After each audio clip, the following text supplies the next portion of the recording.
Hello students, welcome you all once again on your on channel. और साथियों, आज की वीडियो में हम बात करेंगे the art of being happy paper की। ठीक है, तो शेखावट यूनिवर्सिटी से जो बच्चे अपना क्या कर रहे हैं, एमए, एमएससी, एमकॉम कर रहे हैं, वीएससी के तहत जिन्होंने किस पेपर का चयन किया है, the art of being happy paper का चयन किया है, आज का वीडियो उन स्टूडेंट्स के लिए बड़ा इंपॉर्टेंट रहने वाला है। हमें इसके सिलेबस की अगर बात करें तो इसका सिलेबस 4 यूनिट के अंदर डिजाइन किया गया है, 4 यूनिट्स के अंदर इसको डिवाइड किया गया है। फर्स्ट यूनिट है that deals with the meaning and definition of the happiness. Happiness का क्या मीनिंग होता है, हैप्पीनेस की क्या परिभाषा होती है, उसके बारे में बताया गया है फर्स्ट यूनिट में। और आपको क्या बताया गया है, the different factors which are responsible for bringing the happiness. किस किस तरीके से आप खुशी को प्राप्त कर सकते हो। सेकंड यूनिट की अगर हम बात करें तो सेकंड यूनिट आपकी इंडियन थियोरी ऑफ हैप्पीनेस से डील करती है और उसके अंदर आपके पंचकोश के सिद्धांत की बात की गई है। तो पंचकोश में किस तरीके से खुशी को वर्णित किया गया है, किस तरीके से पंचकोश में डिस्क्राइब किया गया है किसको, हैप्पीनेस को। थर्ड यूनिट है, थर्ड यूनिट के अंदर आपको बताया गया है क्रॉस कल्चरल यानी अलग अलग संस्कृति या अलग अलग परंपराओं के अंदर किस तरीके से खुशी को देखा गया है और संस्कृति और खुशी के बीच का संबंध क्या होता है, कल्चर और हैप्पीनेस के बीच का क्या टाई होता है, उसके बारे में बात की गई है। और फोर्थ यूनिट के अंदर मेजरमेंट ऑफ हैप्पीनेस की बात की गई है कि हैप्पीनेस को किस तरीके से आप मेजरमेंट कर सकते हैं। ठीक है, तो इस तरीके से अपना 4 यूनिट के अंदर ये कोर्स करने वाला है। ज़्यादा बड़ा कोर्स नहीं है, बहुत ही आसान कोर्स है। बस आपको ढंग से ध्यान से इस वीडियो को देखना है और इस वीडियो को देखने के बाद आपको और किसी चीज़ को पढ़ने की आवश्यकता नहीं है। आपके सारे डाउट्स इस वीडियो में क्लियर हो जाएंगे। बात करते हैं फटाफट यूनिट फर्स्ट की। यूनिट फर्स्ट में सबसे पहले मैं बात करता हूँ आपके हैप्पीनेस के बारे में। तो देखो, हैप्पीनेस के बारे में जब हम बात करें तो हमें सबसे पहले हैप्पीनेस की परिभाषा पता होनी चाहिए, इसकी डेफिनेशन पता होना चाहिए कि हैप्पीनेस होती क्या है। तो हैप्पीनेस की अगर हम बात करें तो हैप्पीनेस एक गहरी आत्मिक अनुभूति है। ठीक है, deep sense of well being है। ये शांति, आनंद और संतोष में समाहित होता है। यानी आपके जीवन के अंदर कोई शांति है, आपके जीवन के अंदर जॉय है और आपके अंदर के जीवन के अंदर यदि सेटिस्फैक्शन है तो आप खुशी की तरफ जा रहे हैं। ये it is not just about the external achievement but also appreciating life, feeling gratitude and being content with what we have. अब देखो, खुशी इस बात पर निर्भर बिल्कुल भी नहीं करती है कि आपने इस जगत में, इस भौतिक संसार के अंदर किन उपलब्धियों को प्राप्त करा है, कौन कौन से पारितोषिक लिए हैं, किस किस पद पर आप गए हैं। इन चीज़ों पे खुशी डिपेंड नहीं करती है, बल्कि खुशी का वास्तविक संबंध किससे है, अप्रिशिएटिंग लाइफ। आप जीवन को किस तरीके से देखते हैं, जीवन के छोटे छोटे पलों के किस प्रकार से प्रशंसा करते हैं, उन पलों को जीते हैं।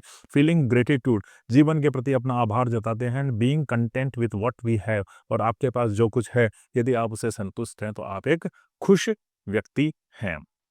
True happiness lies in balance.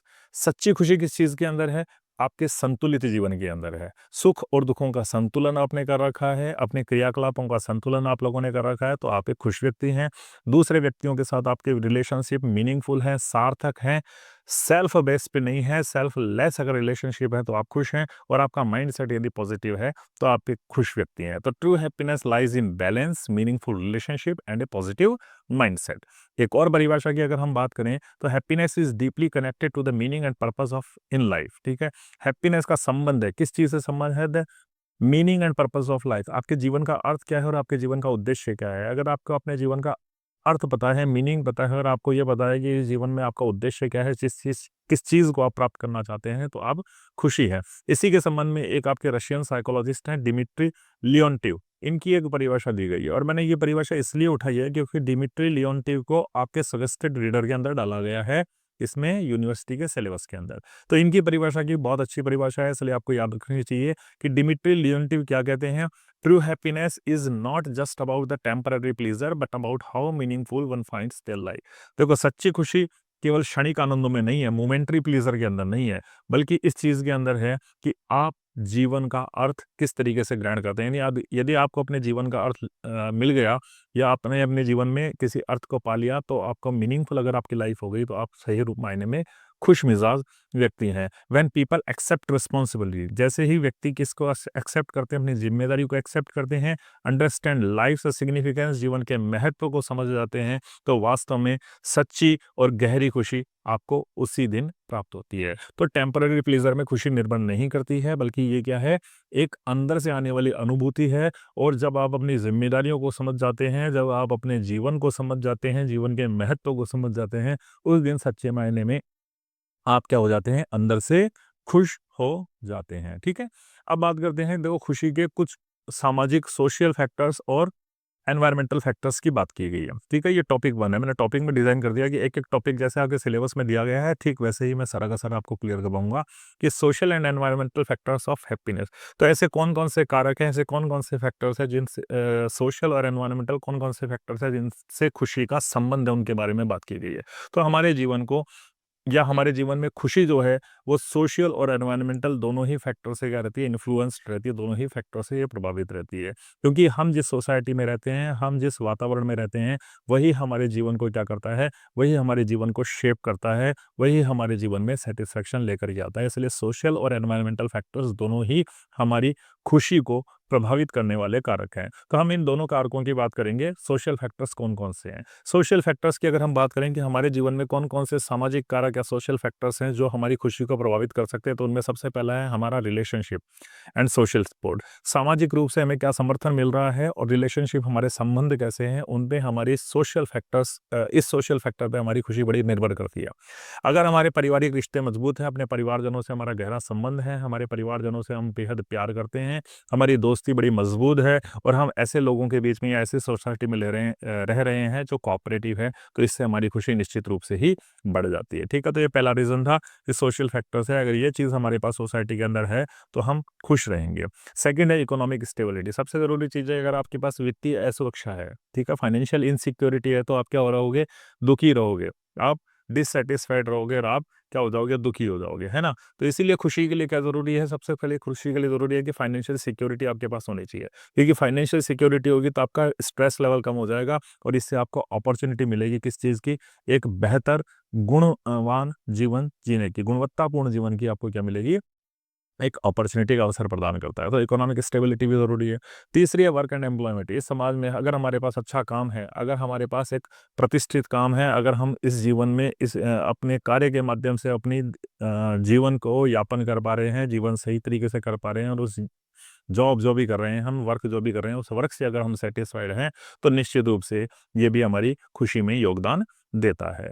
चौथा है एजुकेशन एंड अवेयरनेस। अगर हम शिक्षित हैं, ठीक है, शिक्षा हम तो लोगों तक पहुँच गई है और शिक्षा अगर हम लोगों तक पहुँच गई है, तो हम में क्या आ जाती है, निर्णय लेने की शक्ति आ जाती है, डिसीजन मेकिंग पावर आ जाता है।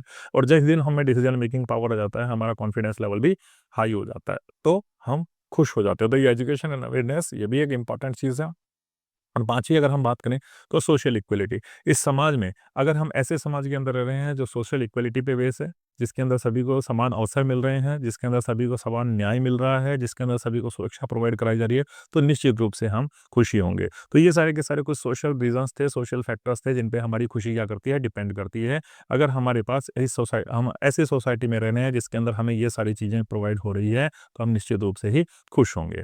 अब बात करते हैं एनवायरमेंटल फैक्टर्स की, यानी जिस पर्यावरण, जिस वातावरण में हम रहते हैं, उनमें कौन-कौन से ऐसे फैक्टर्स हैं जो हमारी खुशी के लिए रिस्पॉन्सिबल हो सकते हैं। तो सबसे पहला फैक्टर है क्लीन एंड ग्रीन एनवायरनमेंट। देखो, क्लीन एंड ग्रीन एनवायरनमेंट तो हमें खुद को पता है कि अगर हम किसी ताज़ी हवा में रहेंगे, हमारे आस-पास ग्रीन एरिया होगा, हम पॉल्यूशन फ्री एनवायरनमेंट पे रहेंगे, तो हम मेंटली और फिज़िकली दोनों रूप से क्या रहेंगे, स्वस्थ रहेंगे और दोनों रूप से स्वस्थ रहेंगे तो हम खुश भी रहेंगे, है ना? सेकंड आता है आपके क्लाइमेट एंड वेदर। देखो, अब क्या होता है कि ज़्यादा एक्सट्रीम सर्दी पड़ जाएगी तो भी हम परेशान होते हैं, एक्सट्रीम गर्मी पड़ जाएगी तो भी हम परेशान होते हैं। लेकिन आप बात करो, देखो मानसून का जब सीज़न आता है तो हम बड़े प्लीज़िंग रहते हैं, हमारा खुशमिज़ाज रहता है, हम घूमने निकल जाते हैं दूरी तक, है ना? तो ये क्लाइमेट और वेदर होता है ना, इसका आपके मूड से बड़ा क्या होता है, मूड से बड़ा इसका सरोकार होता है, मूड से इसका बड़ा संबंध होता है। तो अगर आप ऐसे एटमॉस्फेयर में रह रहे हैं जो बिल्कुल आपके अनुकूल है, बिल्कुल आप उसमें आरामदायक महसूस करते हैं, तो आपका मूड सही रहता है और आपका मूड सही रहता है तो क्या होता है, आप खुश रहेंगे। तीसरी है अर्बन वर्सेस रूरल लिंक। देखो, अर्बन जो शहरीकरण होता है, शहरीकरण में क्या हो गया, हम भीड़-भाड़ के अंदर आ गए। शहरों के अंदर आपको भीड़-भाड़ दिखाई देती है, शहरों के अंदर आपको पॉल्यूशन दिखाई देता है, शहरों के अंदर आपको हसल-बसल, धक्का-मुक्की दिखाई देती है।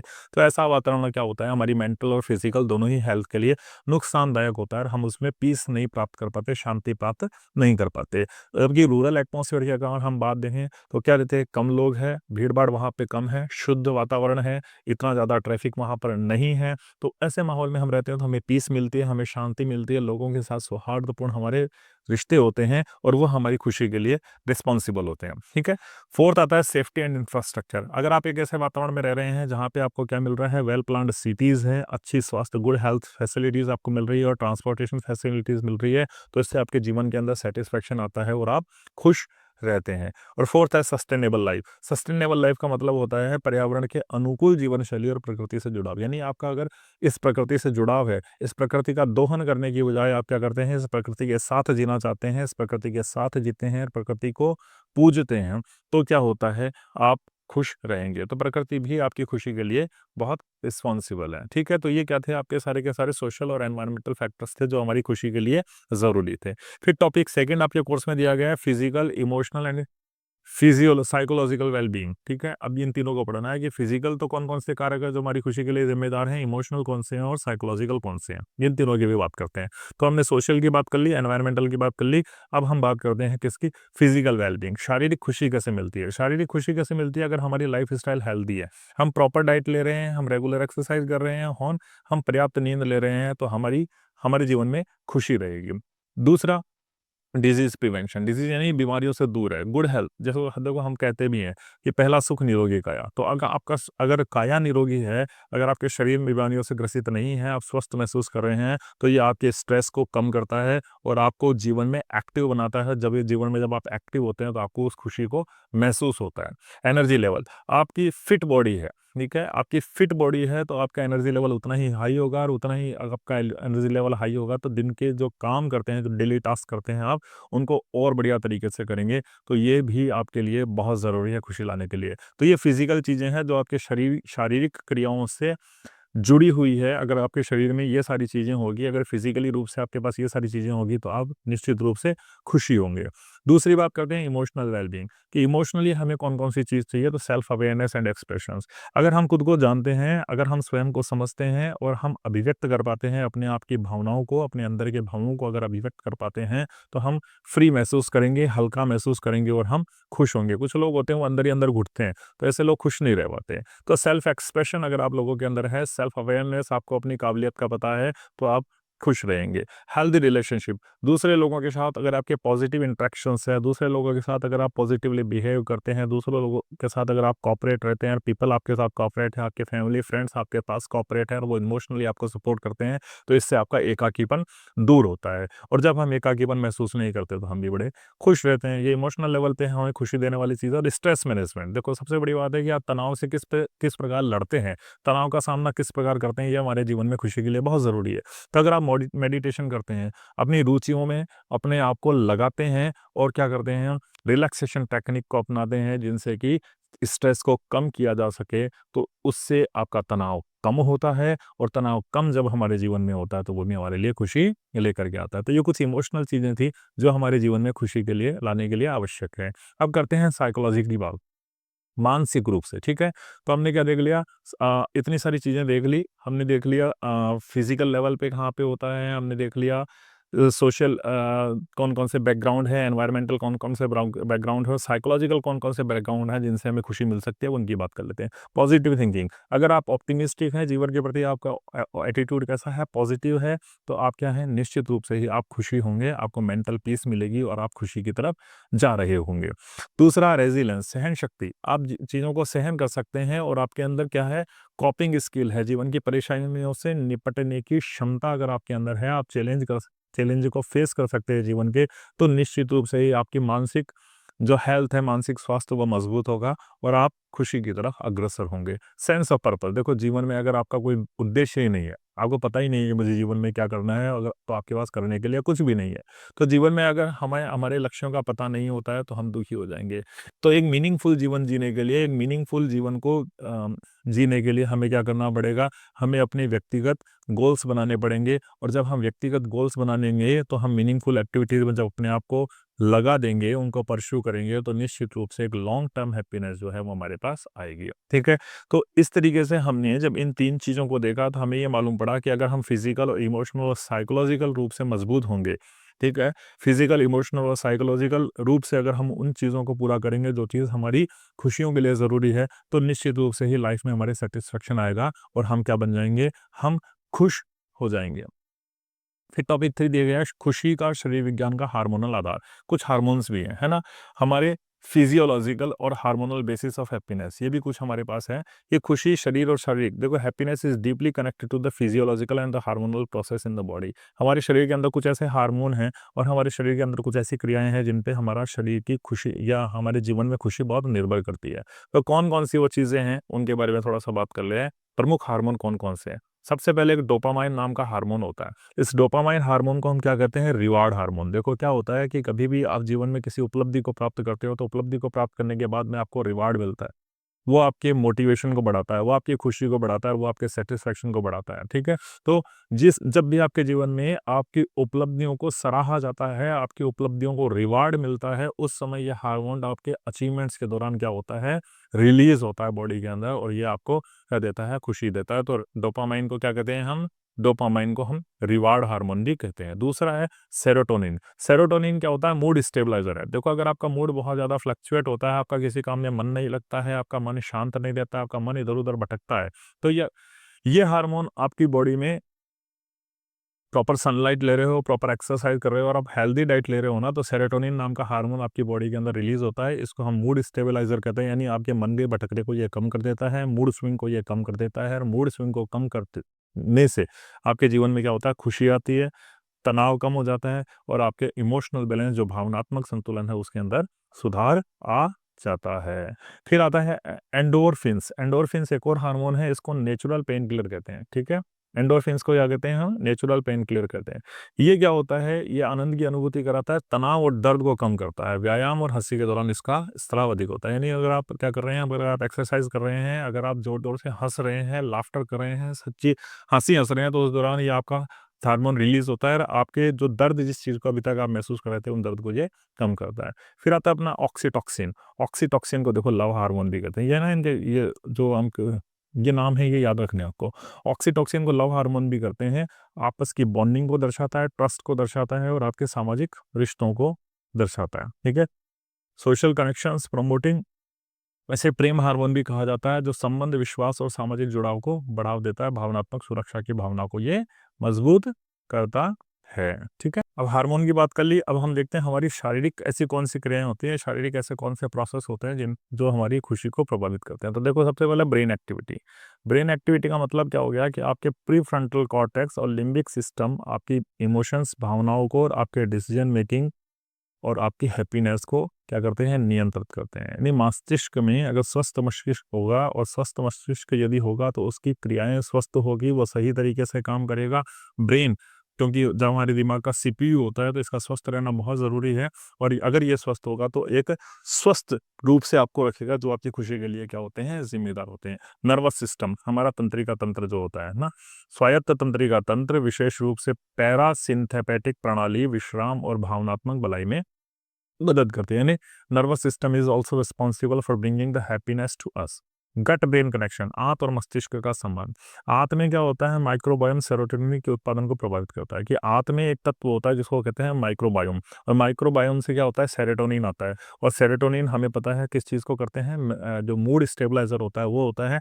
और अगर ये हार्मोन स्रावित होता है, अगर ये माइक्रोबायोम आंत में बिल्कुल सही रूप से बन रहा है, रिलीज हो रहा है, तो ये सेरोटोनिन का उत्पादन करेगा, प्रोडक्शन करेगा और हमें खुशी मिलेगी और हमारा मूड स्विंग होने से बचेगा। तो ये कुछ फिजियोलॉजिकल रीज़न थे जिससे हम क्या कर सकते हैं, हम स्वस्थ रहने की कोशिश कर सकते हैं।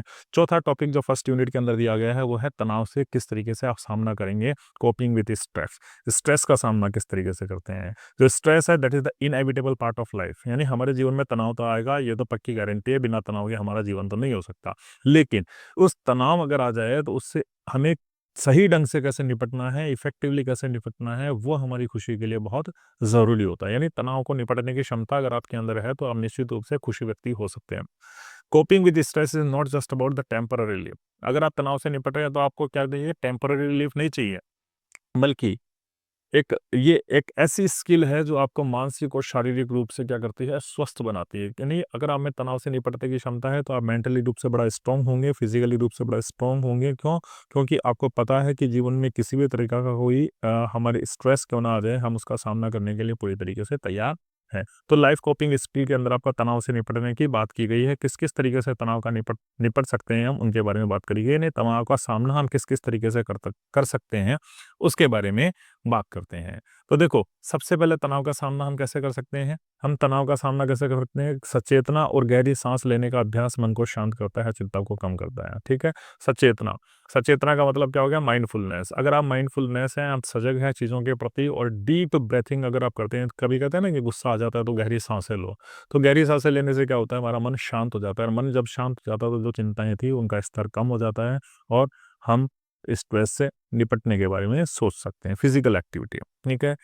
एक्सरसाइज, एंडोर्फिन्स का स्राव होता है। एक्सरसाइज करते हैं तो एक्सरसाइज करने से किसका होता है? एंडोर्फिन्स नामक हार्मोन निकलता है। एंडोर्फिन्स हार्मोन जो निकलता है उससे हमारा मूड सही होता है और हमारा स्ट्रेस लेवल कम होता है। हेल्दी लाइफ स्टाइल, देखो सारी वही चीज़ें आएगी घूम फिर के, आगे तक भी यही आएगी, तो आपको ये थोड़ी चीज़ें याद रखनी है। बैलेंस डाइट आप ले रहे हो, प्रॉपर स्लीप आप ले रहे हो, हाइड्रेशन आपके अंदर है अगर पूरी तरीके से हो रहा है तो आपका एनर्जी लेवल हाई होता है और मानसिक रूप से आप बिल्कुल स्टेबल रहते हैं, है ना? टाइम मैनेजमेंट, सही चीज़ों को सही समय पर करने का टाइम मैनेजमेंट आपके पास होना चाहिए, क्योंकि सबसे बड़ा तनाव का कारण यही होता है कि हम समय पर हमारे सारे काम नहीं कर पाते हैं। तो अगर हमारे जीवन में टाइम मैनेजमेंट है, अगर हमें प्रायोरिटी ऑफ द वर्क्स पता है, कौन से काम पहले करने हैं, कौन से काम बाद में करने हैं, तो हमारा जीवन क्या हो सकता है? खुश हो सकता है। सोशल सपोर्ट, हमारे दोस्तों, परिवार और काउंसलर्स यानी समाज के साथ हमारे किस तरीके के रिश्ते हैं, अगर हम उनसे इमोशनल रिलीफ ले रहे हैं, उनको समाधान दे रहे हैं या उनसे हमें समाधान मिल रहा है, यानी कोऑपरेशन का अभाव है उस सोसाइटी में, जिस सोसाइटी में हम रह रहे हैं, तो निश्चित रूप से ही हम खुशी की तरफ बढ़ते हैं। और सबसे इम्पोर्टेंट चीज़, अगर हमारा जीवन के प्रति दृष्टिकोण कैसा है? सकारात्मक है, तो निश्चित रूप से हम क्या कर सकते हैं? खुश होंगे, क्योंकि पॉजिटिव एटीट्यूड के साथ हम बड़ी से बड़ी समस्याओं का समाधान भी कर सकते हैं। तो इस तरीके से हमने जब इस पूरी यूनिट के अंदर देखा तो हमें क्या मालूम दिया कि coping skill can build resilience, improve quality of the life, and safeguard overall health. Managing stress wisely is not just necessity but a key to happier and the healthy life. ठीक है? तो तनाव को अगर हम समझदारी से देख लेते हैं तो ये केवल हमारे जीवन की आवश्यकता नहीं है, बल्कि हमारे एक अच्छे और एक स्वस्थपूर्ण जीवन के लिए बड़ी आवश्यक भी रहती है। अब आती है यूनिट 2। तो यूनिट 2 में इंडोलॉजिकल थियरी ऑफ हैप्पीनेस की बात की गई है। इस यूनिट को पढ़ें उससे सबसे पहले आपसे एक रिक्वेस्ट है कि अगर आपने अभी तक चैनल को सब्सक्राइब नहीं किया है तो प्लीज़ सब्सक्राइब कर लें। बड़ी मेहनत से आप लोगों के लिए ये वीडियो बनाते हैं, बड़े मैटर को कंसाइज़ करते हैं, बहुत मेहनत लगती है, तो प्लीज़ आपका सब्सक्राइब करना हम लोगों को मोटिवेट करता है, आपके कमेंट हम लोगों को मोटिवेट करते हैं और इसी तरीके से हम आपसे प्रॉमिस भी करते हैं कि आगे आने वाले समय में भी आपको जिन भी प्रकार के वीडियो की ज़रूरत होगी, आप केवल कमेंट बॉक्स में डालिएगा, हम आपको वो वीडियो प्रोवाइड कराएँगे। ठीक है? अब चलते हैं इसके इंडोलॉजिकल दृष्टिकोण के अंदर, यानी भारतीय दृष्टिकोण के अंदर क्या है? तो भारतीय दृष्टिकोण में खुशी का सिद्धांत प्राचीन भारतीय दर्शन में निहित है। खुशी को केवल बाहरी सुखों के बजाय आंतरिक शांति, संतोष, आत्म साक्षात्कार की अवस्था मानता है। यह शारीरिक, मानसिक और आध्यात्मिक पहलुओं के समग्र विकास पर जोर देता है। यानी हमारे इंडियन के अंदर हमारी इंडियन थियरी जो कहती है, इंडियन थियरी हमें ये कहती है कि भैया जो खुशी होती है ना, वो खुशी किसमें निहित नहीं है, that is not lives in the external pleasure. बाहर में बाहरी जो खुशियाँ मिलती है ना उसके अंदर नहीं है। खुशी क्या मिलती है? खुशी हमें आंतरिक शांति से मिलती है, खुशी हमें सैटिस्फैक्शन से मिलती है, खुशी हमें सेल्फ रियलाइज़ेशन से मिलती है। फिज़िकल, मेंटल और स्पिरिचुअल, अगर इन तीनों को हम डेवलप्ड करेंगे, इन तीनों के स्तर पर अगर हम मजबूत होंगे तो निश्चित रूप से ही हमारा जीवन बड़ा खुश होगा। पंचकोश के सिद्धांत की बात की गई है ना? ये बड़ा इंपॉर्टेंट है और बड़ा यहाँ से निश्चित रूप से क्वेश्चन आएगा। जो तैत्तिरीय उपनिषद है उसके अंदर पंचकोश के सिद्धांत को डिस्क्राइब किया गया है और पंचकोश का सिद्धांत ये बताता है कि मानव अस्तित्व और खुशी को 5 स्तरों के माध्यम से बताता है। यानी पंचकोश के अंदर 5 स्तर बताए गए हैं कि खुशी के कितने स्तर हैं? 5 स्तर हैं। ये बताता है कि सच्ची खुशी शारीरिक स्तर से गहरे आध्यात्मिक स्तर तक पहुंचती है, यानी किस तरीके से खुशी जो है हमारी जो ऊपर की बॉडी है, सुपरफिशियल बॉडी है, उस ऊपर की बॉडी से मन की गहराइयों तक जो अलग अलग हमारे लेयर्स बनी हुई है, उन लेयर से खुशी बाहर से होते हुए हमारे अंतर्मन तक पहुंचती है। पंचकोश के सिद्धांत में उसी की बात की गई है और पंचकोश का सिद्धांत किस में वर्णित है? तैत्तिरीय उपनिषद के अंदर वर्णित है इस पंचकोश का सिद्धांत और उसी के अंदर खुशी के 5 स्तर बताए गए हैं। ये 5 स्तर आपको पता होना चाहिए, निश्चित रूप से ये बड़ा क्वेश्चन इसका वाला आने वाला है। देखो, पहला जो स्तर बताया गया, द फर्स्ट लेयर, उसको ये कहा गया है अनन्यमय कोश। अनन्यमय कोश कौन सी होती है? फिजिकल लेयर होती है। यह सबसे बाहरी स्तर है जो भोजन पर निर्भर शरीर को दर्शाता है, यानी सबसे बाहरी की लेयर है जो फिजिकल लेयर है, और किस पे दर्शाता है, ये हमारे इस फिजिकल बॉडी को दर्शाता है। अस्थायी खुशी, शारीरिक खुशी जो होती है वह अस्थायी खुशी शारीरिक आराम, स्वास्थ्य और भौतिक सुखों से मिलती है। ठीक है, तो अनन्य कोश क्या कहता है कि फिजिकल बॉडी का जो खुश होता है, फिजिकल बॉडी की जो खुशी होती है वो टेम्पररी होती है। फिजिकल बॉडी की जो खुशी होती है वो रिलैक्सेशन पे निर्भर करती है, आपके स्वास्थ्य कैसा है उस पर निर्भर करती है, और आपको मटेरियल कितने चीज़ें मिल रही है, मटेरियल प्लेजर कितने मिल रही है उस पे निर्भर करती है। संतुलित आहार, व्यायाम और स्वस्थ जीवन शैली इस खुशी को बढ़ाते हैं। ठीक है, तो ये आनंदमय कोश होता है जो आपकी फिजिक्स से डिपेंड करता है कि आपकी फिजिक्स स्वस्थ है तो आप अच्छा महसूस करते हैं। आपको इस शरीर इस जीवन के अंदर मटेरियलिस्टिक चीज़ें मिल रही है, भौतिक सुख सुविधाओं को यदि आप भोग कर रहे हो तो आप सुख महसूस करते हो। ठीक है, तो ये सबसे बाहर की लेयर है जिसको हम फिजिकल लेयर कहते हैं। फिर दूसरी आती है प्राणायाम कोश। प्राणायाम कोश यानी एनर्जी लेयर भी जिसको कहा जाता है। It represents life energy. ठीक है, ये प्राण लाइफ एनर्जी यानी प्राण को रिप्रेजेंट करती है। तो ये बॉडी के फंक्शन से डिपेंड करता है। इसका संबंध किससे है, बॉडी के फंक्शन से इसका रिलेशन है, जो आपकी बॉडी की एनर्जी को क्या करती है, रेगुलेट करती है, आपकी बॉडी की एनर्जी को नियंत्रित करती है। हैप्पीनेस यहाँ पे किस चीज़ों से आती है, प्राणायाम, योग और संतुलित ऊर्जा के प्रवाह से आपको खुशी प्राप्त होती है। तो फिजिकल में तो आपको बॉडीली प्लीजर मिल गए, यहाँ पे आपको योग मुद्राओं से प्लीजर मिल गए कि किस तरीके से आपने मन में संयम कर लिया है ना, अपने इंद्रियों को संयमित कर लिया। तीसरा जो आता है आपका मनोमय कोश। मनोमय कोश कौन सी हो गई, आपकी मेंटल लेयर हो गई। आपके विचार, भावनाएं और मानसिक स्वास्थ्य को ये नियंत्रित करती है। आंतरिक खुशी तनाव, इच्छाओं और भावनाओं के संतुलन से प्रभावित होती है। ध्यान करना, मेडिटेशन, सचेतना मन को शांत कर खुशहाली लाने में मदद करता है। तो मेंटल लेयर किससे है, मेडिटेशन से इसका संबंध है।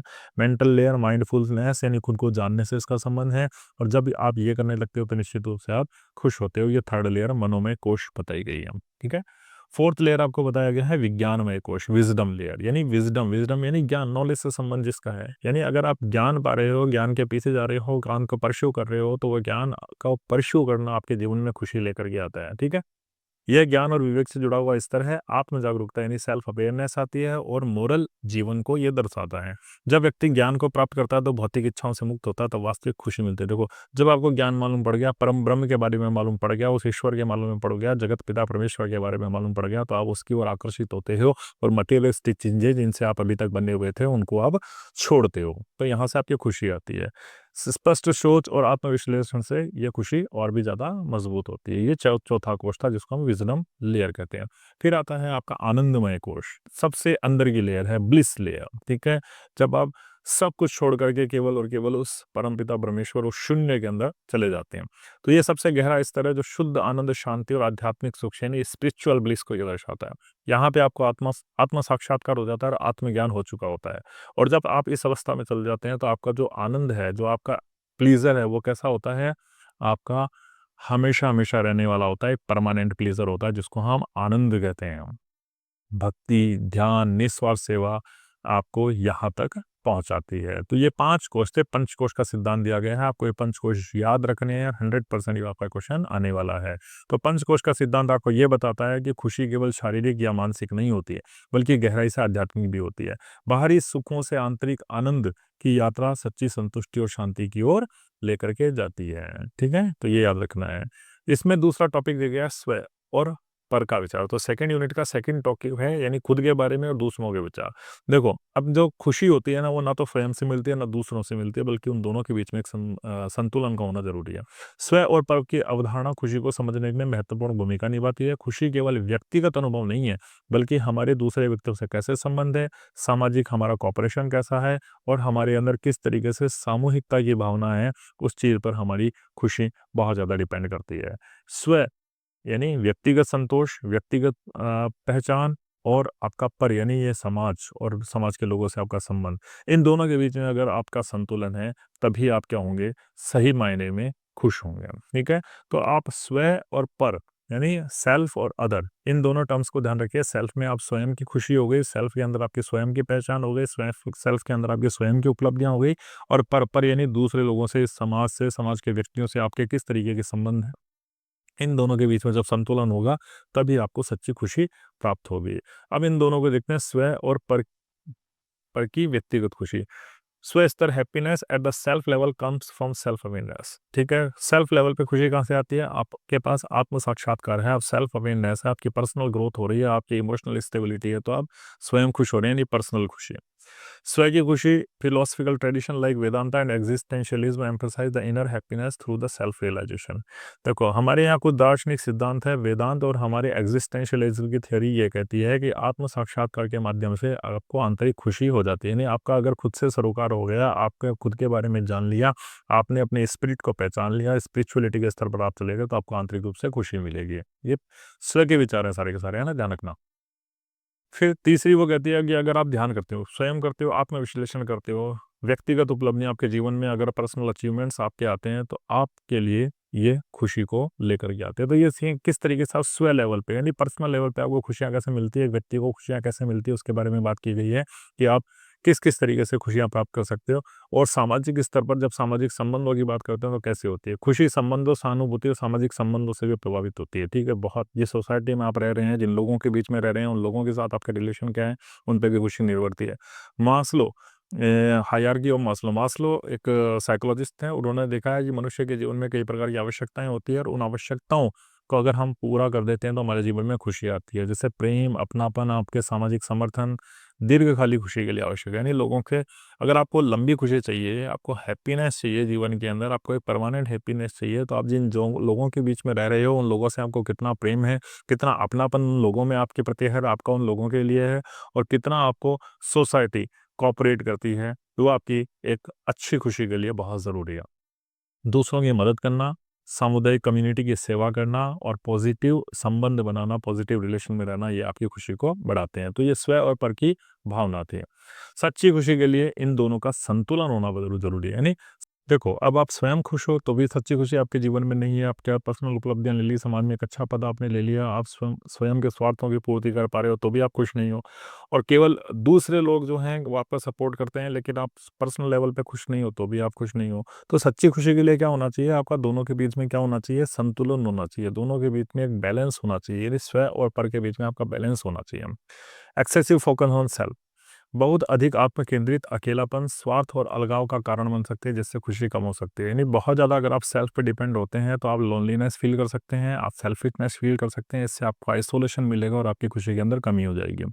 जबकि बहुत ज़्यादा अगर आप दूसरों पे निर्भर करते हैं, तो क्या होता है, बहुत ज़्यादा सामाजिक निर्भरता, तनाव, आत्म पहचान की हानि और निर्भरता का कारण बन सकती है। यानी बहुत ज़्यादा भी सेल्फ पे डिपेंड नहीं रहता है और बहुत ज़्यादा भी बाहरी खुशियों में निर्भर नहीं रहना है, बल्कि इन दोनों के लिए, यानी स्व और अदर के बीच में, सेल्फ और अदर के बीच में आपको क्या करना है, एक बैलेंस बनाना है, तभी आपके जीवन में क्या आएगी, सच्ची खुशी आएगी।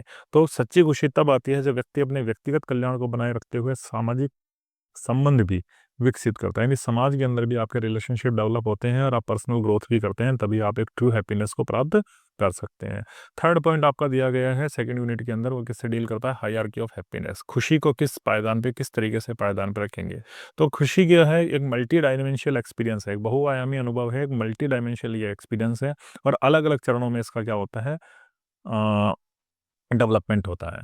विभिन्न दार्शनिक, जो बहुत सारे ऐसे फिलोसफर आए हैं और साइकोलॉजिस्ट आए हैं, या फिर हमारे स्पिरिचुअल जो ट्रेडिशंस हैं, उनमें ये बताया गया है कि खुशी जो है, बुनियादी सुखों से लेकर गहरे संतोष तक एक प्रगतिशील यात्रा है, यानी एक डायनामिक प्रोसेस है। हैप्पीनेस का एक डायनामिक प्रोसेस है, और उसी के बारे में ये पॉइंट आपका बात करता है। बेसिकली हम खुशी को कितने चरणों में बाँटते हैं? 5 स्टेज में इसको डिज़ाइन करते हैं, जो शारीरिक आवश्यकताओं से लेकर के परम संतोष तक की आपकी यात्रा को दर्शाते हैं। यानी खुशी कहाँ से आती है? फिजिकल से, और अल्टीमेट फुलफिलमेंट की तरफ ले जाती है। 5 स्टेज के अंदर हम इस खुशी को बाँटते हैं, अलग-अलग चीज़ों के बारे में, या इसको खुशी को क्या कहा गया है? खुशी प्राप्त करने का जो रास्ता है, उसको एक डायनामिक प्रोसेस कहा गया है। ठीक है? इतनी चीज़ याद रखनी है। अब आगे चलते हैं। खुशी के वो 5 चरण कौन-कौन से हैं? खुशी के वो 5 चरण हैं, मूल सुख और इंद्रिय आनंद, यानी फिजिकल लेवल पे आपको जो खुशी प्राप्त होती है, ये सबसे निचला लेवल है। इंद्रिय सुखों और भौतिक सुविधाओं पर ये आधारित होता है, ठीक है? अच्छा भोजन मिल रहा है, आप एंटरटेनमेंट कर पा रहे हैं, आप लग्ज़री में जी रहे हैं, आपको फिज़िकल कंफर्ट मिल रहा है, तो आप बेसिक प्लेज़र पे हैं, ठीक है? ये खुशी का पहला स्तर है और सबसे निम्न का स्तर है। अब इसकी लिमिटेशन है, कुछ सीमाएँ भी हैं, ये ज़्यादा दिन तक रहने वाली खुशी नहीं होती है, ठीक है? अच्छा भोजन मिल रहा है, आपका मनोरंजन हो रहा है, आप लग्ज़री लाइफ़ जी रहे हैं, या फिज़िकल कंफर्ट आपको मिल रहा है, तो ये ज़्यादा दिन तक रहने वाला नहीं है। ये आपकी बाहरी परिस्थितियों में निर्भर करता है, जिस दिन आपकी ये परिस्थितियाँ चेंज होगी, उस दिन आपकी खुशी आपके जीवन से चली जाएगी। तो ये पहला हिस्सा था खुशी का, जो आपके किस पे, सेंसरी प्लीजर पे डिपेंड करता है। दूसरा था ईगो। ईगो यानी आपका अहंकार। समाज के अंदर आपको कोई अच्छा पद मिल गया, समाज के अंदर आपके अचीवमेंट्स आ गए, रिकॉग्निशन मिल गया, समाज के अंदर आपका एक अच्छा स्टेटस बन गया, और समाज के अंदर अगर आप एक पावरफुल व्यक्ति बन गए तो आपको खुशी मिलेगी। इसके उदाहरण कुछ दे दो, करियर में सफलता मिल गई, आपके पास पैसा है, आपके पास प्रेस्टीज है, आपके पास सामाजिक प्रतिष्ठा है, सोशल स्टेटस है, तो आपको खुशी मिलेगी। लेकिन लिमिटेशन भी है क्या? इससे आप में तनाव बढ़ता है, तुलना, कंपैरिजन बढ़ता है, और खोने के डर को ये जन्म देती है। ठीक है, ये ईगो बेस्ड हैप्पीनेस होती है। तीसरी हैप्पीनेस जिसकी बात की गई है वो कौन सी है? Emotional and relationship. ठीक है, भावनात्मक संबंध पर आधारित आपकी खुशी है। प्रेम संबंध और सामाजिक सुझाव से मिलने वाली खुशी जो होती है उसको इमोशनल और रिलेशनशिप हैप्पीनेस कहते हैं। आपकी मित्रता, आपके फैमिली रिलेशंस, आपका लव और आपका कम्युनिटी से जुड़ाव, ये सारे इसके कुछ एग्जांपल्स हैं जो आपको इमोशनल रिलैक्सेशन देते हैं, और आपको इमोशनली हैप्पी रखने की कोशिश करते हैं। लेकिन यह भौतिक और अहंकार पर आधारित खुशी की तुलना से अधिक स्थायी होती है। यानी इससे पहले जो आपने खुशी देखी थी, जो आपको पद के कारण मिल रही थी, जो आपकी प्रतिष्ठा के कारण मिल रही थी, जो आपको लग्जरी के कारण मिल रही थी, उससे ज़्यादा ये बेहतर होती है। देखो, जैसे-जैसे आप बाहरी खुशी से आंतरिक खुशी की ओर जाते जा रहे हो, आप सच्ची खुशी की तरफ बढ़ते जा रहे हो। चौथी खुशी का चरण जो दिया गया है, मीनिंगफुलनेस के लिए। आत्म-विकास कर रहे हो, सेल्फ ग्रोथ आपकी हो रही है, आप कोई मीनिंगफुल वर्क के अंदर लगे हुए हो, समाज में अपना अच्छा योगदान दे रहे हो, सार्थक योगदान दे रहे हो, तो आप खुश महसूस करोगे। इसका कारण क्या है? इसके कौन-कौन से उदाहरण हैं? दूसरों की आप मदद करते हैं, क्रिएटिव वर्क में आप लगे हुए हैं, या फिर आप अपने पैशन को पूरी तरीके से फॉलो कर रहे हैं, जुनून से अपना पूरा काम कर रहे हैं, तो आप खुशी होगे। ये गहरी संतुष्टि, पूर्णता की भावना को प्रदान करती है। तो अगर आपने जीवन के उद्देश्यपूर्ण जीवन जी रहे हैं, जीवन का लक्ष्य है, जीवन के अंदर अच्छे कार्यों को कर रहे हैं, तो आपका खुशी का एक स्तर और ऊपर हो गया। फिर 4 स्तर आपके खुशी हो गए। 5वां स्तर आपकी खुशी का कौन-सा बताया गया है? अल्टीमेट ब्लिस, जिसको परम आनंद की अवस्था कहा गया है। ये परम आनंद की अवस्था क्या होता है? ये सबसे हायर लेवल ऑफ हैप्पीनेस होता है। इसमें आपको क्या आ जाता है? स्पिरिचुअल अवेकनिंग यानी आध्यात्मिक जागरूकता आ जाती है, आपका सेल्फ रियलाइज़ेशन हो जाता है, और आपको आंतरिक शांति यानी इनर पीस आपको इसमें मिलती है। मेडिटेशन, एनलाइटमेंट, आंतरिक शांति, वेदांत में वर्णित आनंद जो है, ये आपके एग्ज़ाम्पल है। पर सही आनंद, सही मायने में आनंद क्या होता है, या सही मायने में खुशी कौन-सी मिलती है, ये उसके बारे में बताया गया है। ये स्थायी होती है। ये अवस्था जो है ना, जब आप अल्टीमेट ब्लिस पे पहुँच जाते हैं, तो ये परमानेंट ब्लिस होती है, और ये किसी भी बाहरी मटेरियलिस्टिक थिंकों से प्रभावित नहीं होती, सांसारिक खुशियों से प्रभावित नहीं होती है, क्योंकि आप परम आनंद की स्थिति में पहुँच जाते हो। तो ये हैप्पीनेस थी, जिसके अलग-अलग आपको चरण बताए गए थे। थर्ड यूनिट है, वो बताया गया हैप्पीनेस, उसका क्रॉस कल्चरल रेफरेंसेस क्या-क्या हैं। तो खुशी जो है एक सार्वभौमिक अनुभव है, एक यूनिवर्सल एक्सपीरियंस होता है। खुशी का क्या है? यूनिवर्सल एक्सपीरियंस होता है। इसकी परिभाषा और खोज संस्कृतियों में भिन्न-भिन्न होती है, यानी हर संस्कृति में खुशी को अलग-अलग रूप से क्या किया गया है? डिफाइन किया गया है। पश्चिमी संस्कृति में व्यक्तिगत सफलता पर जोर देती है, जबकि पूर्वी संस्कृति सामूहिक कल्याण को प्राथमिकता देती है। ठीक है? अब याद रखना, वेस्टर्न कंट्रीज़ के अंदर हम जो खुशी है, उसको क्या मानते हैं? पर्सनल सक्सेस को मानते हैं, जबकि हमारे ईस्टर्न जो कंट्रीज़ है, उसके अंदर हम क्या मानते हैं? अगर हम सामूहिक कल्याण की भावना रखते हैं, तो हम खुश हैं। कल्चर और हैप्पीनेस, संस्कृति खुशी को आकार देने में महत्वपूर्ण भूमिका निभाती है, क्योंकि यह मूल्यों, विश्वासों और सामाजिक मानकों को प्रभावित करती है। विभिन्न संस्कृतियाँ खुशी को अलग-अलग तरीकों से परिभाषित करती है। तो ये टॉपिक 1 है आपका। इसमें आपको देखना है इंडिविजुअलिस्टिक वर्सेस कलेक्टिव कल्चर, व्यक्तिवादी वर्सेस सामूहिकतावादी। इंडिविजुअलिस्टिक कल्चर की अगर हम बात करें, तो बेसिकली जो अपने वेस्टर्न कंट्रीज़ है, यूएसए, यूके, कनाडा, इनके अंदर इस संस्कृति को देखा जा सकता है, और ये संस्कृति व्यक्तिगत उपलब्धि यानी पर्सनल ग्रोथ आपकी कितनी हुई है, पर्सनल आपने क्या गेन किया है, फ्रीडम पे डिपेंड करती है, और आत्म-अभिव्यक्ति ने सेल्फ एक्सप्रेशन पर जोर देती है, जैसे आपके ये देश हैं। जबकि हम पूर्वी देशों की बात करें, इंडिया, चाइना और जापान के अंदर, तो हम किस चीज़ पर जोर देते हैं? हम सामाजिक समरसत्ता पर, ठीक है? कलेक्टिविस्टिक कल्चर पे जोर देते हैं, हमारे फैमिली रिलेशंस पे जोर देते हैं, सोशल हार्मोनीज़ पे जोर देते हैं, और किस पर देते हैं? सभी का कल्याण हो। विश्व बंधुत्व की भावना जो हमने करती है, वसुधैव कुटुंबकम की भावना जो हम कहते हैं, हम उस पे डिपेंड करते हैं। तो हमारे और पश्चिमी देशों के बीच में डिफरेंस यही है। पश्चिम जहाँ पर पर्सनल ग्रोथ को खुशी मानते हैं, वहीं पर हम पूर्वी देश किसको मानते हैं? वसुधैव कुटुंबकम, पूरे विश्व का कल्याण हो, हमारे सोशल हार्मनी हो, और हमारे फैमिली रिलेशंस हो, वो हमारी खुशी के लिए ज़िम्मेदार हम मानते हैं। कल्चर इन्फ्लुएंसेस और हैप्पीनेस, संस्कृति का खुशी पर क्या प्रभाव होता है? देखो, खुशी को व्यक्तिगत सफलता, भौतिक संपत्ति और स्वतंत्रता से जोड़ा जाता है, ठीक है? तो वेस्टर्न कल्चर की हम बात करें, तो वेस्टर्न कल्चर खुशी को किससे जोड़ता है? वेस्टर्न कल्चर खुशी को पर्सनल सक्सेस से, मटेरियल वेल्थ से और इंडिपेंडेंस से जोड़ता है। जबकि ईस्टर्न कल्चर की हम बात करें, पूर्वी देशों की बात करें, तो वो खुशी से किससे जोड़ते हैं? आपके आपसी संबंध कैसे हैं? आप आध्यात्मिक रूप से कितने खुश हैं? और आप अपने सामाजिक दायित्वों को कितने बढ़िया तरीके से निभा रहे हैं, खुशी आपकी उस पे निर्भर करती है। तो पूर्व और पश्चिम के बीच में जो खुशी का नोशन जो है, खुशी का जो विचार है, उसको अलग-अलग तरीके से डिफाइन किया गया है। वेस्टर्न कल्चर तो ये कहती है खुशी पर्सनल गेन पे डिपेंड करती है, खुशी मटेरियलिस्टिक थिंगों पे डिपेंड करती है और खुशी आपकी स्वतंत्रता पे डिपेंड करती है, सेल्फ एक्सप्रेशन भी डिपेंड करती है। जबकि पूर्वी देश किस चीज़ को मानते हैं? ये मानती है खुशी आपके दूसरे लोगों से रिलेशंस कैसे हैं, उस पे निर्भर करती है। खुशी आप आध्यात्मिक रूप से कितने मजबूत हैं, उस पे निर्भर करती है और खुशी इस बात पे भी निर्भर करती है कि आप अपने सामाजिक दायित्वों को किस तरीके से निभा रहे हैं। मेज़रिंग विभिन्न संस्कृति में खुशी का मापन। खुशी का मापन कैसे होता है? अलग-अलग संस्कृति के अंदर इसकी अलग-अलग चीज़ें हैं, अलग-अलग मापने के तरीके हैं। वर्ल्ड यानी पश्चिमी देशों की अगर हम बात करें तो खुशी किस तरीके से मानते हैं, आपकी इनकम क्या है, आप कितने फ्री हैं और जीवन में कितने सैटिस्फाइड हैं, ये आपकी खुशी का क्या हो गया, एक क्राइटेरिया हो गया। इन क्राइटेरिया के बेस पे आपको खुश माना जाता है कि अगर आपकी आय अच्छी है, अगर आप फ्री जीवन जी रहे हैं, स्वतंत्रतापूर्वक जीवन जी रहे हैं और सैटिस्फैक्टरी आपकी लाइफ है, तो आप खुश हैं। जबकि आप अ, हमारे पर आ जाओ, हम बात करते हैं कल्याण, विश्व कल्याण की बात करते हैं, मानसिक स्वास्थ्य की बात करते हैं, सामाजिक समरसता की बात करते हैं, ठीक है? तो वर्ल्ड हैप्पीनेस रिपोर्ट जो होती है, वो वर्ल्ड हैप्पीनेस रिपोर्ट जो है, वो तो इस पे निर्भर करती है कि प्रति व्यक्ति आय कितनी है, प्रति व्यक्ति स्वतंत्रता कितनी है और प्रति व्यक्ति जीवन में सैटिस्फैक्शन कितना है। इस चीज़ों पे क्या करती है हमारी वर्ल्ड हैप्पीनेस रिपोर्ट, विश्व खुशी रिपोर्ट जिसको कहा जाता है, वर्ल्ड हैप्पीनेस इंडेक्स जिसको कहता है, वो तो इस पे डिपेंड करती है। वो आय, फ्रीडम और जीवन में संतोष जैसे कारकों को लेती है, उसके आधार पर डिसाइड करती है कि पर्टिकुलर देश में कितनी खुशी है। जबकि ग्रॉस नेशनल हैप्पीनेस को देखें, तो हम देखते हैं कि कल्याण, मानसिक स्वास्थ्य और सामाजिक समरसता, ये हमारी ग्रॉस नेशनल हैप्पीनेस के ऊपर बात करती है, ठीक है? तो खुशी सांस्कृतिक मूल्यों से गहराई से जुड़ी है। जहाँ पश्चिमी समाज व्यक्तिगत सफलता को प्राथमिकता देते हैं, वहीं पूर्वी संस्कृतियाँ सामाजिक और आध्यात्मिक संतोष को अधिक महत्व देती हैं। ठीक है, आगे चलते हैं। अंतर व्यक्तिगत संबंध, आत्म साक्षात्कार की ओर एक तुलनात्मक दृष्टिकोण। अंतर व्यक्तिगत संबंध यानी आपके दूसरे व्यक्तियों से संबंध और आपका सेल्फ रियलाइजेशन में महत्वपूर्ण भूमिका निभाते हैं, क्योंकि वे पहचान, भावनात्मक भलाई और व्यक्तिगत विकास को आकार देते हैं। विभिन्न संस्कृतियां और दर्शन इस पर भिन्न दृष्टिकोण प्रस्तुत करते हैं कि कैसे व्यक्ति सर्वोच्च क्षमता तक पहुंचने में सहायक होते हैं। यानी व्यक्ति अल्टीमेट पोजीशन पर कैसे पहुंचेगा, व्यक्ति अल्टीमेट स्टेटस पर कैसे पहुंचेगा, वो आपके रिलेशंस पे डिपेंड करेगा, आपके दूसरे लोगों से रिलेशंस पे डिपेंड करेगा और अलग-अलग जो कल्चर्स हैं उसके अंदर इसको अलग-अलग तरीके से बताया गया है। पश्चिमी दृष्टिकोण क्या कहता है? पश्चिमी दृष्टिकोण संबंधों के माध्यम से व्यक्तिगत विकास की बात करता है, ठीक है? वेस्टर्न पर्सपेक्टिव की बात करें तो इंडिविजुअल ग्रोथ थ्रू रिलेशनशिप की बात करता है।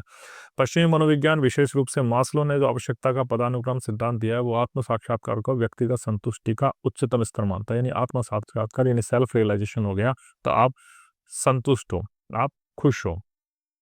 संबंध महत्वपूर्ण है, लेकिन वे अंतिम लक्ष्य के बजाय एक सहायक प्रणाली के रूप में काम करते हैं। ये कहते हैं कि भैया दूसरे लोगों से संबंध आप करते हो। वेस्टर्न थियरी ये कहती है कि दूसरे लोगों से आप संबंध रखते हो, दूसरे लोगों के साथ आपका कोऑपरेटिव संबंध है, अच्छा संबंध है, लेकिन ये एक सेकेंडरी थिंग है।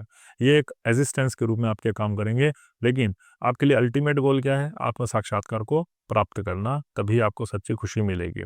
व्यक्तिवाद या पर्सनल चीज़ों को पर्सनल ग्रोथ को प्रायोरिटी देते हैं, या पर्सनल हैप्पीनेस को प्रायोरिटी देते हैं, या पर्सनल सेल्फ को प्रायोरिटी देते हैं, जिसमें हमारी महत्वाकांक्षाएं, हर व्यक्ति की सेल्फ का डेवलपमेंट वो ज़्यादा इंपॉर्टेंट माना जाता है। ठीक है, वही बात है जो अभी हमने पहले करी थी, उसी बात को वापस बताया गया है, तो आपको ये थोड़ा थोड़ा ध्यान रखना है। जबकि हम अगर हम पूर्वी देशों की बात करें तो वो मानते हैं सेल्फ एक्चुअलाइजेशन, ठीक है? सेल्फ एक्चुअलाइजेशन को मानते हैं, हम आत्म साक्षात्कार को मानते हैं और हमारे रिश्तों में हमारे लोगों से किस तरह का जुड़ाव है, लोगों से किस तरीके के हमारे संबंध हैं, हमारे हिसाब से खुशी हमारी उस पे डिपेंड करती है। तो हमारे वेदांत, हमारा बौद्ध धर्म, हमारा कन्फ्यूशनवाद, कन्फ्यूशियस एक धर्म था, जैसे पूर्वी परंपराएं आत्म साक्षात्कार को, आपसी जुड़ाव को और सामाजिक सामंजस्य से जोड़ती है, ठीक है? तो ईस्टर्न और वेस्टर्न दृष्टिकोण में यही फ़र्क होता है। हम वेदांत को मानते हैं, हम कन्फ्यूशियसवाद को मानते हैं और बौद्ध धर्म को मानते हैं, और हम ये मानते हैं कि आत्म साक्षात्कार को आपसी जुड़ाव और सामाजिक सामंजस्य से जोड़ती है। यानी सेल्फ रियलाइजेशन तो होगा, लेकिन उस सेल्फ रियलाइजेशन में हमारे इंपॉर्टेंट कारक कौन से होंगे? हमारा लोगों से जुड़ाव और हमारा जो सोशल हार्मनी है, वो कितनी स्ट्रॉन्ग है, वो उस चीज़ पे डिपेंड करते हैं। संबंधों को केवल व्यक्तिगत संतुष्टि के बजाय आध्यात्मिक विकास और सामूहिक कल्याण का माध्यम माना जाता है। यानी दूसरे व्यक्तियों से हमारा संबंध है, तो हम उससे स्पिरिचुअल ग्रोथ के साथ-साथ क्या कर पाएँगे? एक स्पिरिचुअल ग्रोथ के साथ एक कलेक्टिव ग्रोथ भी कर पाएँगे, यानी विश्व बंधुत्व की भावना हम लोग साथ में लेकर के चलते हैं। हमारा जो सिद्धांत है वो कर्मयोग पे निर्भर करता है, और अनंतता जो बौद्ध धर्म में अहंकारहीनता को दर्शाता है, उसके द्वारा हम आत्म साक्षात्कार को सेवा और अहंकार और मुक्ति से जोड़ देते हैं। यानी हमारा सिद्धांत अलग है। हम आत्म साक्षात्कार क्यों करते हैं? हम आत्म साक्षात्कार करते हैं लोगों का कल्याण करने के लिए। हम आत्म साक्षात्कार करते हैं सेवा करने के लिए। हम आत्म साक्षात्कार करते हैं ईगो से फ्री होने के लिए, है ना? तो ये हमारा कर्म योग सिद्धांत है कि हमारे कर्म कैसे होंगे, उसी आधार पर हम अपने आप को डेवलप करते हैं और हम खुशी को प्राप्त करते हैं। तो तुलनात्मक विश्लेषण रख लेते हैं, इस लिस्ट से आपको सब मालूम पड़ जाएगा। देखो, आत्म साक्षात्कार की भावनाओं को जहां विश्व के पश्चिमी देश क्या मानते हैं कि achieved through the personal ambition and success, ये आत्म साक्षात्कार पर्सनल अचीवमेंट से प्राप्त हो सकता है, पर्सनल महत्वाकांक्षाओं को प्राप्त करके हो सकता है। वहीं हम पूर्वी दृष्टिकोण क्या करते हैं कि भैया सामाजिक लोगों से संबंध हमारे कैसे हैं, सामंजस्य हमारा है कि नहीं है, और हम निस्वार्थ भाव से सेवा कर रहे हैं कि नहीं कर रहे हैं। ये सेल्फ एक्चुअलाइजेशन यानी आत्म साक्षात्कार हमारे पास तब आएगा। तो पश्चिमी देश तो सेल्फ एक्चुअलाइजेशन के लिए किस चीज़ को इंपॉर्टेंट मानते हैं? पर्सनल एम्बिशन और सक्सेस को इंपॉर्टेंट मानते हैं। लेकिन हम लोग जो पूर्वी लोग हैं, वो सामाजिक हार्मनी यानी हमारा समाज में सामंजस्य कैसा है और हमारी सेल्फलेस सर्विस कैसी है, हम उसको इंपॉर्टेंट मानते हैं। रिलेशनशिप, संबंधों की भूमिका, हम सपोर्टिव लेकिन सेकेंडरी। लोगों की भूमिका को ये सपोर्टिव तो मानते हैं लेकिन सेकेंडरी मानते हैं, लेकिन हम इसको बहुत ज़रूरी मानते हैं। काहे के लिए? स्पिरिचुअल और इमोशनल ग्रोथ। पूर्वी लोग, हम जो पूर्वी अवधारणा है वो ये कहती है कि अगर हमारे लोगों से संबंध बढ़िया हैं, तभी हमारी स्पिरिचुअल और इमोशनल ग्रोथ हो सकती है। जोर किस पर देते हैं? जोर वेस्टर्न फिलोसफी है जो जोर देती है किस पे? इंडिविजुअलिज्म पे और इंडिपेंडेंस पे, जबकि हम कलेक्टिविज्म, सामूहिकता पे जोर देते हैं, इंटरकनेक्टेडनेस यानी एक दूसरे से संबंधों पर प्रायोरिटी देते हैं। फिलोसफिकल बेसिस की अगर हम बात करें दार्शनिक आधार की, तो ये मास्लो के हायरार्की की थ्योरी, जिसके अंदर आत्म साक्षात्कार जो है लास्ट लेवल पे आपको प्राप्त होता है, जहाँ पर आप सच्चे रूप से खुशी होते हैं। जबकि ये वेदांत पे, बुद्धिज्म पे और कन्फ्यूशियस की थ्योरी पे बेस्ड है। ठीक है? तो एक तुलनात्मक विश्लेषण अगर आप ये पढ़ लोगे तो पीछे की सारी चीज़ें आपको इस पूरी की पूरी टेबल के माध्यम से ही समझ में आ जाएगी कि वेस्टर्न थियरी और इंडियन थियरी या ईस्टर्न थियरी के अंदर क्या-क्या फ़र्क होता है, किस तरीके से खुशी को प्राप्त किया जा सकता है, किस चीज़ पे ये निर्भर होती है। अब लास्ट की यूनिट आ गई, यूनिट 4। ठीक है? अब इसमें बात की गई है local and the global perspective of happiness. Happiness के लोकल पर्सपेक्टिव और ग्लोबल पर्सपेक्टिव की बात की गई है। खुशी कैसा है? यूनिवर्सल एक नोशन है।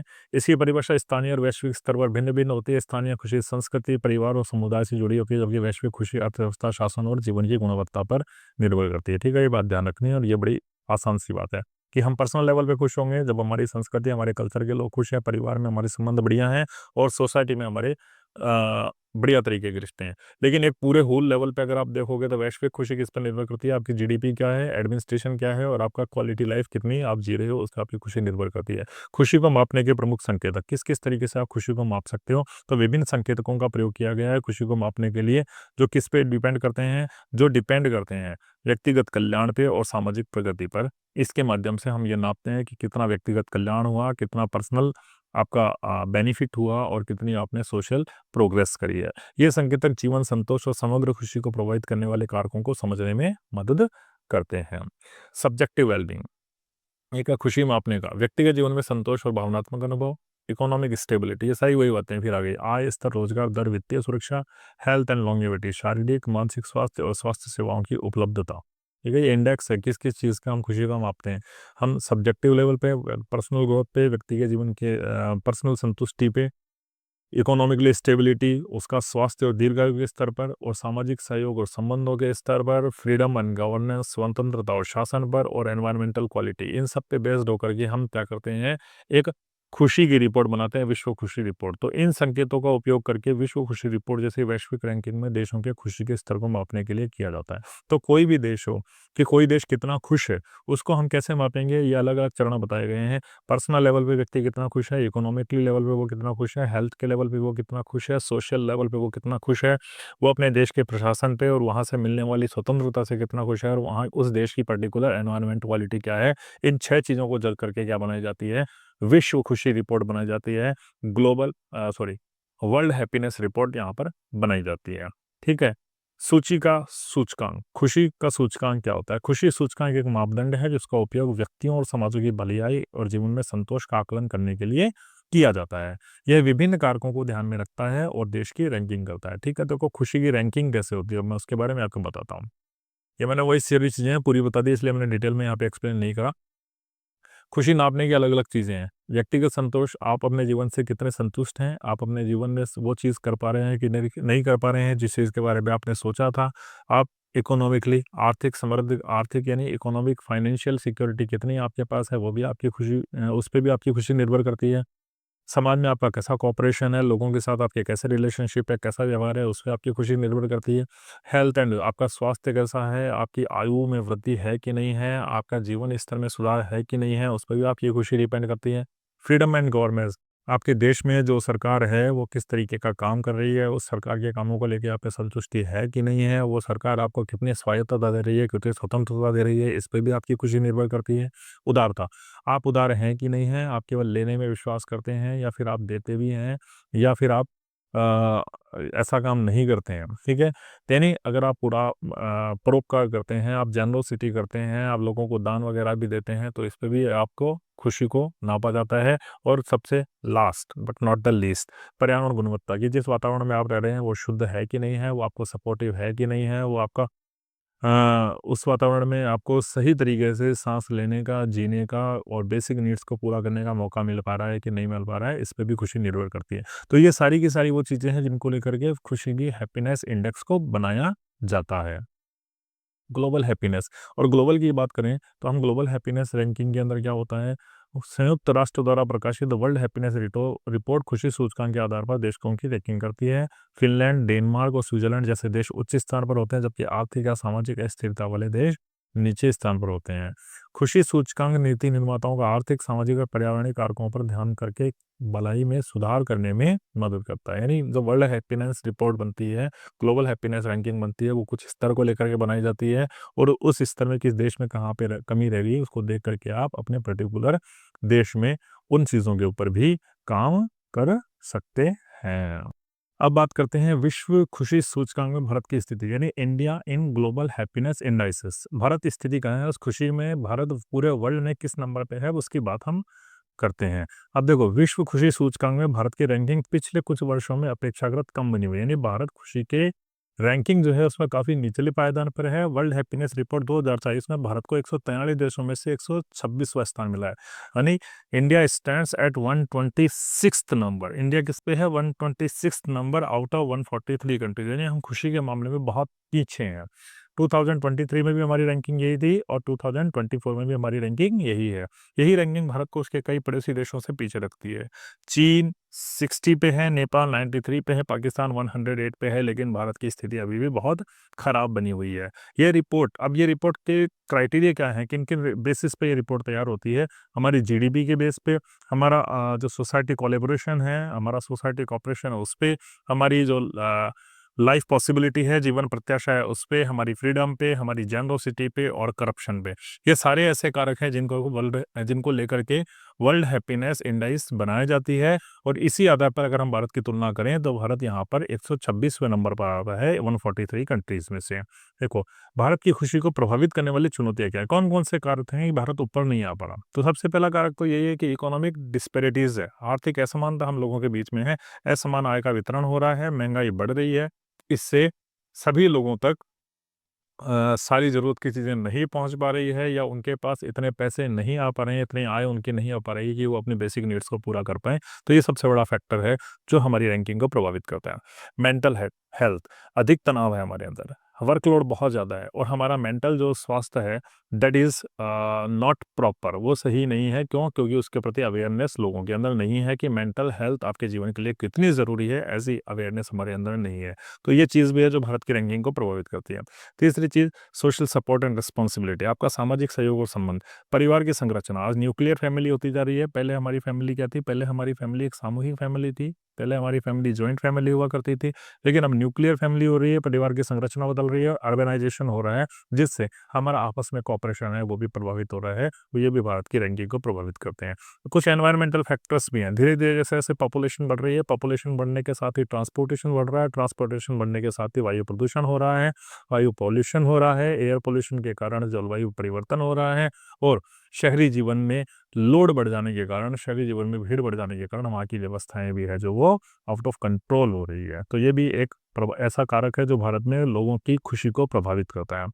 गवर्नेंस एंड करप्शन, राजनीतिक अस्थिरता है, कोई स्टेबल गवर्नमेंट हमें नहीं मिल पा रही थी, काफ़ी वर्षों से हमने देखा पॉलिटिकल अनस्टेबिलिटी इंडिया के अंदर दिखाई दे रही थी, करप्शन में जो था वो चरम लेवल पर इंडिया के अंदर दिखाई दे रहा था। और ये सब जब होता है तो प्रशासन के अंदर, सरकार के अंदर जनता के विश्वास को ये चीज़ें कम करती हैं। अब कुछ उपाय भी बताए गए हैं कि ठीक है, भारत की स्थिति 126वें नंबर पर है 146 देशों में से, तो भारत की स्थिति को लेकिन फिर भी सुधारा जा सकता है। उसके लिए क्या होगा, सबसे पहले आर्थिक विकास करना पड़ेगा और आर्थिक समानता हमें लानी पड़ेगी, यानी आय की असमानता को हमें रिड्यूस करना पड़ेगा और रोजगार यानी एम्प्लॉयमेंट की अपॉर्चुनिटीज़ को हमें देना पड़ेगा, लोगों को जॉब अपॉर्चुनिटीज़ देनी पड़ेगी, लोगों को क्या बनाना पड़ेगा, लोगों को सेल्फ डिपेंड बनाना पड़ेगा। बेटर हेल्थ केयर, एक अच्छी हेल्थ केयर की फैसिलिटीज़ देनी पड़ेगी। अच्छी हेल्थ केयर की फैसिलिटीज़ अगर हम देंगे तो लोगों को मेंटल हेल्थ भी बढ़िया होगी, और मेंटल हेल्थ भी बढ़िया होगी तो लोग बाग क्या होंगे, the people will aware about the causes of happiness, किस तरीके से खुश रह सकते हैं वो लोगों को मालूम पड़ेगा जब हम मेंटली रूप से स्वस्थ होंगे तो, है ना? तो स्वास्थ्य सेवाएँ बहुत बेसिक नीड है जो हर व्यक्ति तक आज हमारे इंडिया में पहुँच नहीं है, तो ये भी होनी चाहिए। सामाजिक संबंध को मजबूत करना, यानी हमारे अंदर एक कोऑपरेशन का भाव आना चाहिए। हमारे अंदर विश्व बंधुत्व की भावना आनी चाहिए, हमारे अंदर वसुधैव कुटुंबकम बोलना चाहिए, नहीं हम सभी का कल्याण, यानी एनकरेजिंग द कम्युनिटी वेलबीइंग, सभी का कल्याण हो और सहायता तंत्र, यानी सभी लोगों का आपस में एक-दूसरे से कोऑपरेशन हो, और अगर उन्हें किसी चीज़ की नीड है तो उसकी पूर्ति की जाए। अगर हम ये करेंगे तो भारत की रैंकिंग निश्चित रूप से सुधरेगी। अगला कारण है वो एनवायरमेंटल, एनवायरनमेंट हमारा पॉल्यूट था, लेकिन हमें उस पॉल्यूशन को नियंत्रित करना पड़ेगा और हमारी ग्रीन जो पॉलिसीज़ है उनको हमें इंक्रीज़ करना पड़ेगा, प्रमोट करना पड़ेगा, तब भी हम खुशी रैंकिंग में और अच्छे पायदान पर पहुँच सकते हैं।